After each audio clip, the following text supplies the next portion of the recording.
শুধু গোপনেই না, নবীজি তালিম করতেছেন এতটা গোপনে, আবার পাহারাদার রাখছেন বাইরে।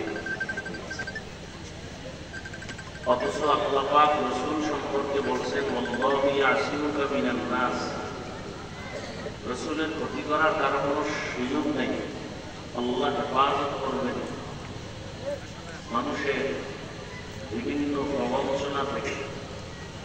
সেই নবীজি দাওয়াতের কাজ করেন গোপনে, তাও 40 বছর পরে, আবার বাহিরে রাখেন পাহারাদার, যে কোনো দুশমন এসে আক্রমণ না করে। রাসূল তো দোয়া করলেই হয় না, যখন এভাবে দাওয়াতের কাজ করতে করতে গোপনীয়তা রক্ষায় 39 জন মুসলমান পুরুষ আর 11 জন নারী, সেই সময় রাসূলের জীবনকে শেষ করে দেওয়ার জন্য 27 বছরের একটা যুবক তরবারি হাতে নিয়ে রওয়ানা হয়েছে, নবীজিকে দুনিয়া থেকে বিদায় করে দিল। রাসূলও আল্লাহর কাছে চোখের পানি ছেড়ে দোয়া করতেছিলেন। 40তম ব্যক্তি রাসূলের কাছে আসছে, রাসূলকে জবাই করবে 27 বছরের যুবক। নবীজির কাছে এসে রাসূলের জীবন নষ্ট করা তো দূরের কথা, সে তরবারি ফেলে রাসূলের হাতে কালেমা পড়ল।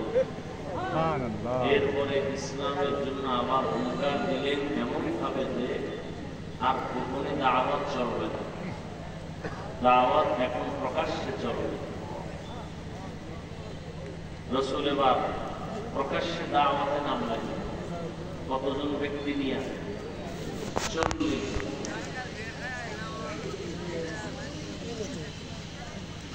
এজন্য আমাদের আহলে হক উলামায়ে কেরাম যারা আকাবিরিন, তারা বলতেন ইতিদাদ মাকসাদ নেই, মকবুলিয়ত মাকসাদ है। আকিদা এটা সফলতার কারণ না, ইখলাস সফলতার কারণ। ইন্না আকরামাকুম ইনদাল্লাহি আতকাকুম। সফলতা হবে তাকওয়ার ভিত্তিতে, জনসংখ্যার ভিত্তিতে না। কার দলে লোক বেশি এ নিয়ে বিজয় হবে, আল্লাহর হিসাব ভিন্ন। আল্লাহর হিসাব হলো তাকওয়া।